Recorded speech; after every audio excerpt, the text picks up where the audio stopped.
গ্রামের শেষ মাথায় ছোট্ট একটি কোণে ঘর। সেখানে থাকত এক গরিব মা, রাশিদা খাতুন। তার একমাত্র ছেলে সুমন। ছেলেটাকেই নিয়েই ছিল তার সব স্বপ্ন, সব আশা। স্বামী অনেক আগেই দুনিয়া ছেড়ে চলে গেছে। তারপর থেকে এই মাই বাবার মতো আবার মায়ের মতো করে বড় করেছে সুমনকে।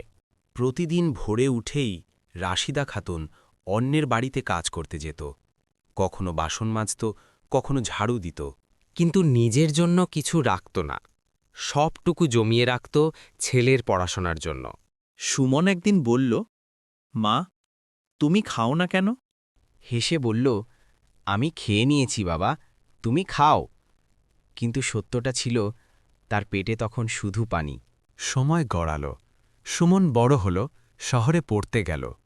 মা প্রতিদিন নামাজ পড়ে আল্লাহর কাছে দোয়া করত, হে আল্লাহ, আমার ছেলেটাকে মানুষ করে দাও।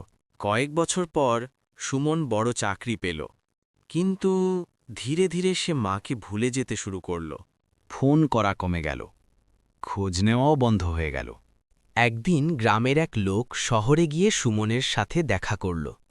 সে বলল, তোর মা খুব অসুস্থ, তাড়াতাড়ি আয়।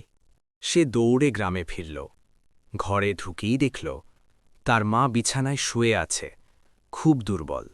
মা মৃদু হাসি দিয়ে বলল, তুই এসেছিস বাবা, আমি তো শুধু তোকে একবার দেখতে চেয়েছিলাম। সুমনের চোখে পানি চলে এলো। সে মায়ের হাত ধরে বলল, মা, আমাকে মাফ করে দাও। মা ধীরে ধীরে বলল, মায়ের কাছে ছেলের কোনো দোষ থাকে না। এরপর মা চোখ বন্ধ করে দিল, চিরতরে।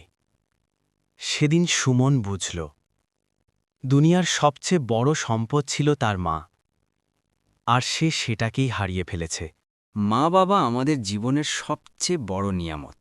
তারা যতদিন বেঁচে আছেন তাদের ভালোবাসুন, সম্মান করুন।